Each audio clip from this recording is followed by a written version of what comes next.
I want to extend greetings to you, President Putin, President of the Russian Federation, and indeed also extend my greetings once again to my fellow heads of states, as well as the other colleagues or heads of government and envoys of the presidents who cannot be here.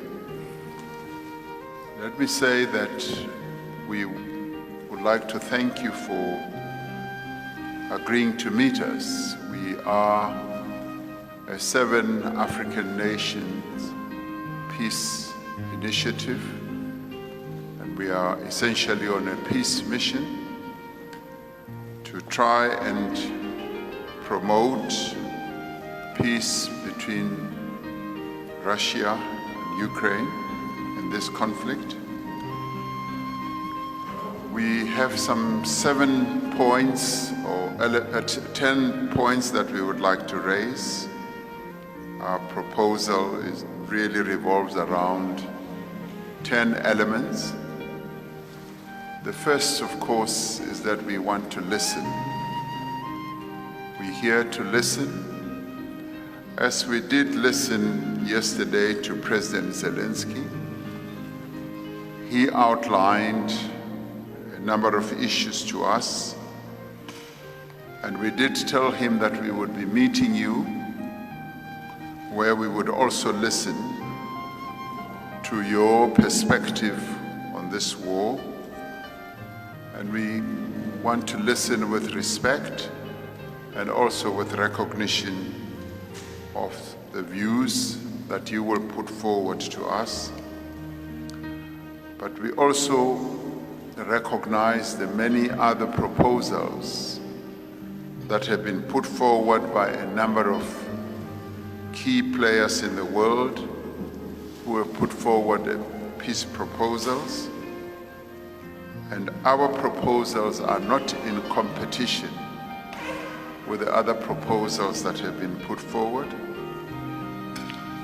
The second point that we would like to raise, a key element of our broad proposals, is that we do firmly believe that this war must be settled, and it must be settled through negotiations and through diplomatic means. The war cannot go on forever. All wars have to be settled and come to an end at some stage. And we are here to communicate a very clear message that we would like this war to be ended. We say so because this war is having a negative impact on the African continent and indeed on many other countries around the world. As a continent, we are being negatively affected in terms of our economies. The prices of commodities have gone up, particularly grain and fertilizer. And the prices of fuel have also gone up. And this is a consequence of the war that is ongoing. And it is for this reason that we are also here, that it is in our collective interest that the war should come to an end. The third point we would like to put forward is that we would like to see a de-escalation of the conflict. The escalation of the conflict on both sides does not enhance the peace process. So we would like to see the conflict being de-escalated as we find a way to peace. The fourth point, which has also been covered in a number of other proposals, is that we recognize the sovereignty of countries in terms of the UN Charter. And yes, in terms of that charter, we believe that all of us should work in terms of internationally recognized principles, and it is for that reason that we would like to submit that we recognize the sovereignty of countries in terms of that charter. The fifth point we would like to raise is that there needs to be a guarantee of security for all countries. This matter has been raised on all sides, that all sides want some guarantees, and we agree with that.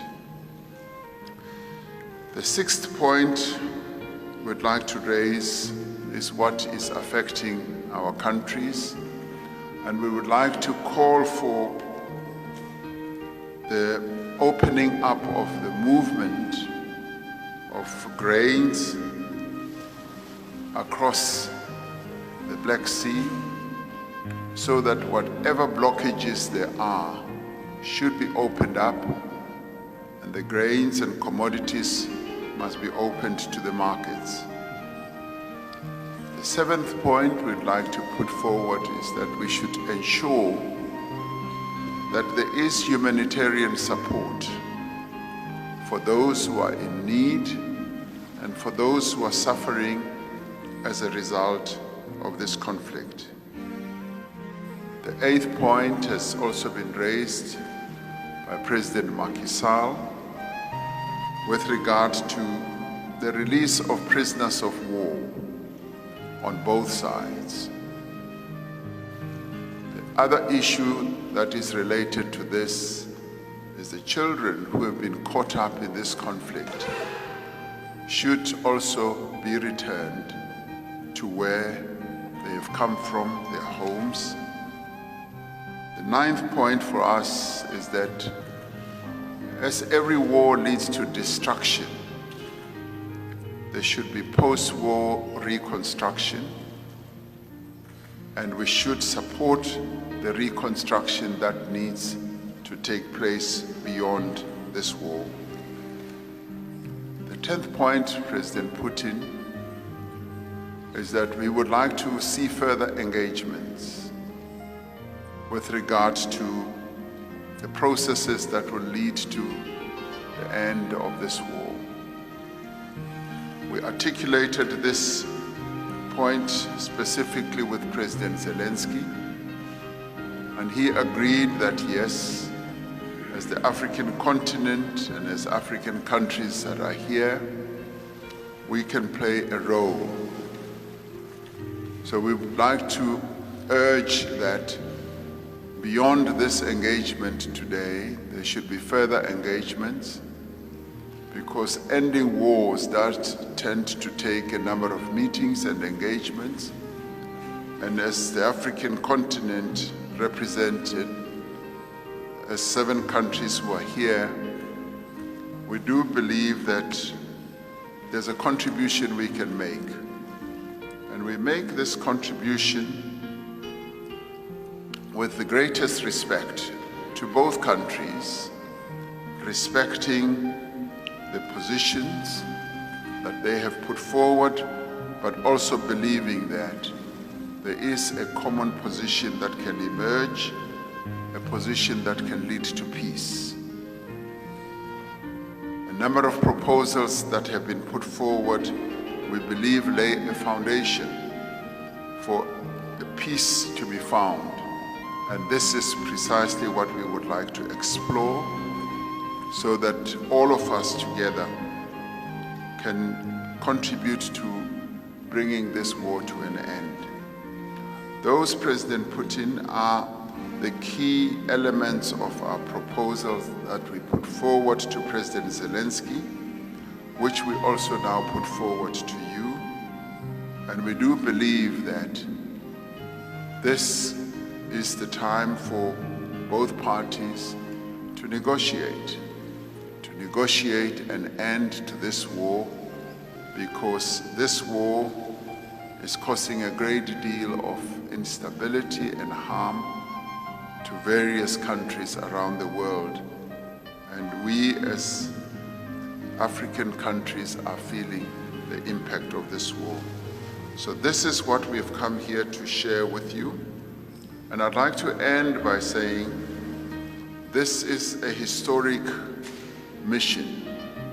The African continent, represented here through the 7 countries, has never really been involved in a mission of this sort.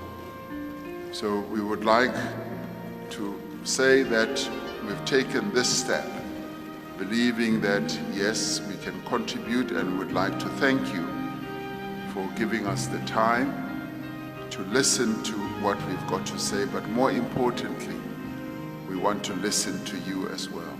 So thank you very much for welcoming us.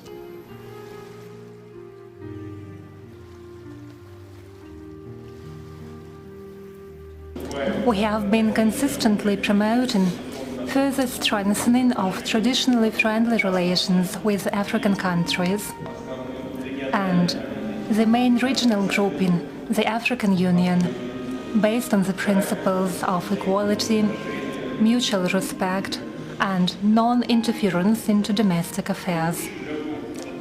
This year, our cooperation with African partners on the widest range of issues has been developing rather actively. We are preparing for a landmark event, the second Russia-Africa Summit, to be held soon here in St. Petersburg.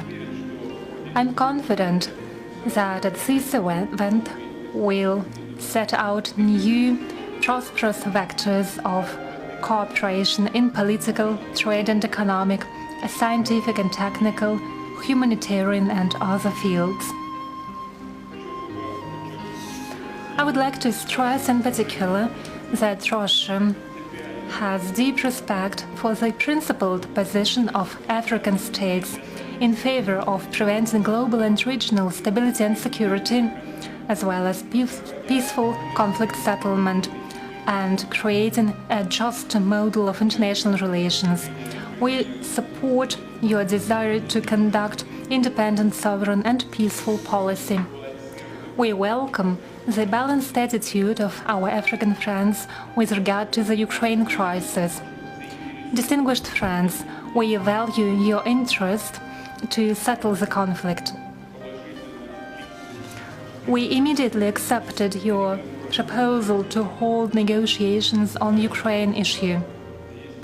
I know that you have specific ideas and proposals in this context. Together with President of the Republic of South Africa, we discussed it on multiple occasions, and I'm grateful to him for raising these issues.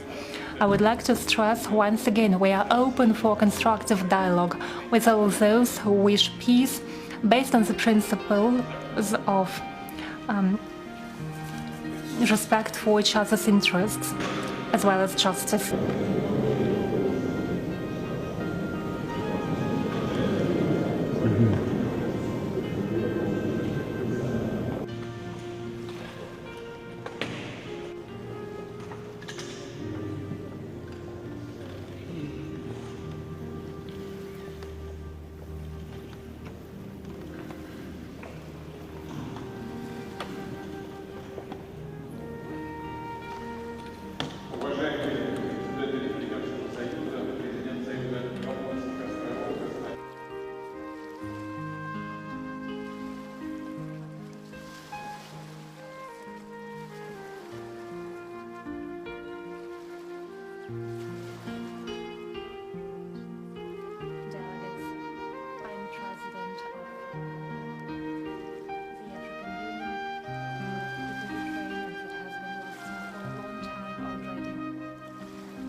continue making our contribution to the African Union, that is, to continue making our contribution to peace between Russia and Africa.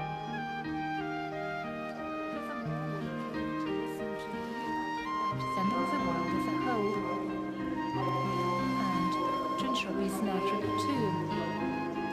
Convey to you, Your Excellency, and to the Russian people, peace between your two Africa. You've always listened to us each time when